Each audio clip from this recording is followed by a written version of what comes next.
Hey guys, just a reminder to stay out of the news headlines. There's a lot of clickbait. You're going to see titles like market crash or recession, right? These are people that want you to click on their article, right, or video and watch it.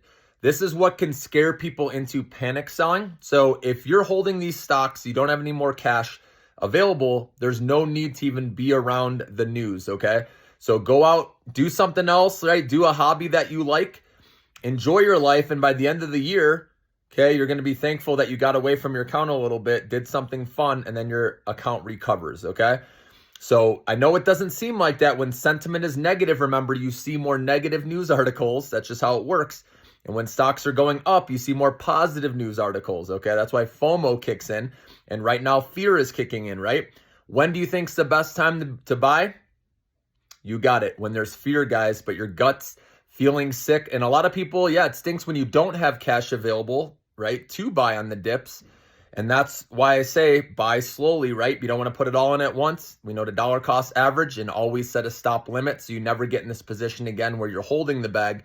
And I explain the system, guys, where you can search for the bottom without taking too much of a loss, because let's say you buy Upstart, for example, right now it's at, let's say, $34.50. I don't know exactly what it's at the moment, but let's say you buy it at $34.50, and you can see that the lowest level it went to yesterday was $33.77. So you can set your stop loss right below that. Let's say you do $33.59, just to give it a little room. And then if that hits, no worries, it gets you out of the stock. So again, you're not holding the bag. And now you can look to buy in even lower and do the exact same thing again. So let's say then the next day it keeps going down, and let's say it goes down to $33 even, okay? So now maybe you buy at $33.10, and you know the low was $33. Now you do it again, you buy, let's say, at $33.10 or whatever it is, and then you set your stop loss right below 33. So let's say you do $32.89, okay? And then if it hits that again, it gets you out. So we're talking minimal losses, but it keeps allowing you to have money, right? Because when you sell, you get your money back, and now you can wait for it to go lower.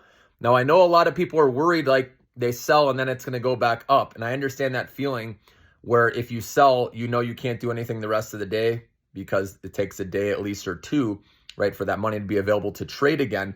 So that's why I believe a lot of people get stuck in their trades too, is because they don't have the money available the rest of the day. So they know they're just going to have to take that loss and sit there for a day, right?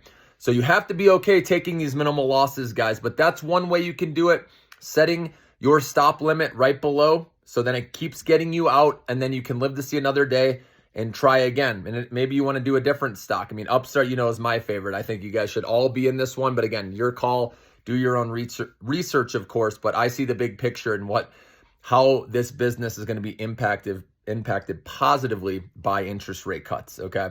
So you can utilize the stop limit that way. You keep searching for the bottom by setting it below the next support level or below the low of the previous day, okay? And then that will allow you to find the bottom while taking minimal losses only. And then eventually you will catch the bottom, and then you'll catch that nice swing back up. I do believe Upstart will get back into the 40s. You know, once this interest rate cut happens and we get towards the end of the year, this is where I think it'll be back in the 40s and beyond. Okay, I do think it's going to go higher eventually, but you got to be patient, guys, okay? Because once these interest rate cuts filter through the economy more, right, especially after the second one goes through, Q4 is where Upstart's numbers are going to look really good, and a lot of investors, I bet, are going to start flocking into this stock, okay?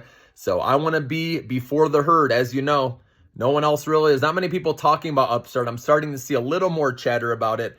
You know, I was talking about this company when nobody else was, guys, okay? And so, like I said, if you beat the herd, you hold long with this. This is one that can give you exponential gains.